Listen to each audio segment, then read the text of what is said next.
Welcome back. You're with us on Trading Hour, and we have Shah, CEO of IndiGrid, joining in. Now, the InvIT has raised long-term NCDs from IFC, and this is to the tune of 1,140 crores. Thank you, Harsh, for being with us on the show today.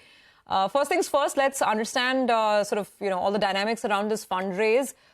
Where does it take your total debt levels up to?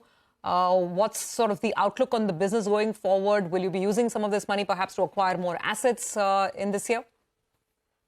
Sure.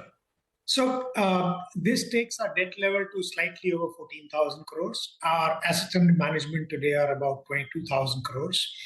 However, this facility is largely going to be used towards investing in prepaying certain other debt obligations. So it's not going to be a net addition to our borrowings. It's rather converting some of our, I would say, maturing debt to a really long-term profile. In terms of business, we continue to remain strong. We did about 2,000 crores of acquisition last year across different assets, and we are looking to do more this year. Oh, okay. So basically, this is in a way, this is refinancing, and you're looking, as you said, at changing the profile to long-term debt. What about interest rates? What rate have you managed to raise this money from? What are your blended borrowing rates, and how is that picture moving? So this is pretty much in line with our blended borrowing cost, but a very competitive rate. We have raised it at around 7.7%, which we think is a fantastic rate for a corporate borrowing for long-term tenor. So that's the cost of debt at which we have raised this capital. Okay. Hi, Mr. Shah. Thanks for joining us. This is Pavitra. If we can get a word in on the acquisitions, is there anything that you're looking at right now in terms of acquisitions, especially, with regards to Sterlite Power or anything else as well? So we acquired one project called KTL from Sterlite Power just about a month and a half back, which is about 1,500 odd crores. So that is the latest one which we have concluded. Other than that, we keep looking at different types of assets, not just acquisition, but also bids. We have bid last year in one of the transmission assets, and we are building that. We are in process of participating in battery energy storage, and we look at consolidation play in some of the renewable assets as well. But nothing at the moment to really worth announcing.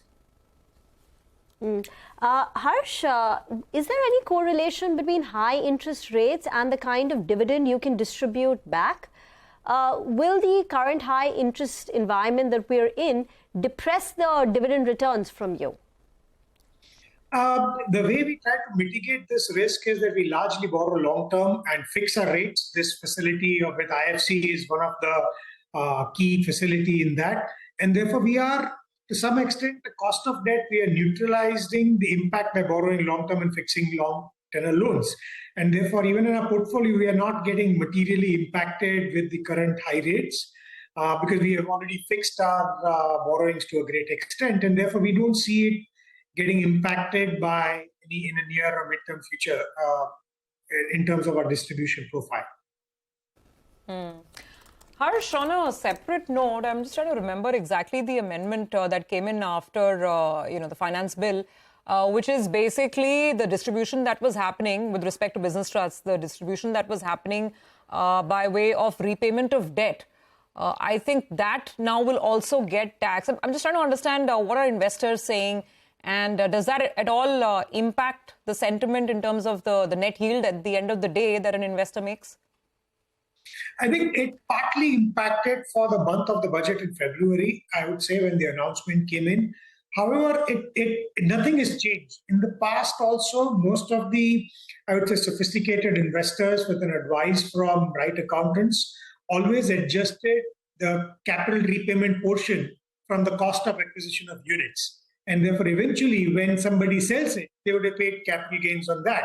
So I don't see any practical change on ground, except that now CBDT and budget is clarifying the position and fortifying that, which makes it easier to execute and implement across different investors. Earlier, there was, I would say, some cloud in terms of interpretation of that between different set of investors. But from our perspective, we were clear that this is to be adjusted from cost of acquisition. And that's what most of our investors have used it as. So we don't see it as a negative anymore. once the finance bill is clarified the same. Okay, got that.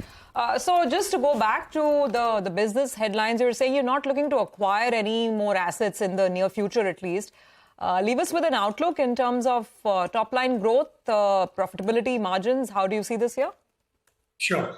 So based on the assets that we acquired this year itself, we will look at some like 8 to 10% growth in terms of run rate of this year, in terms of our just top line and EBITDA numbers.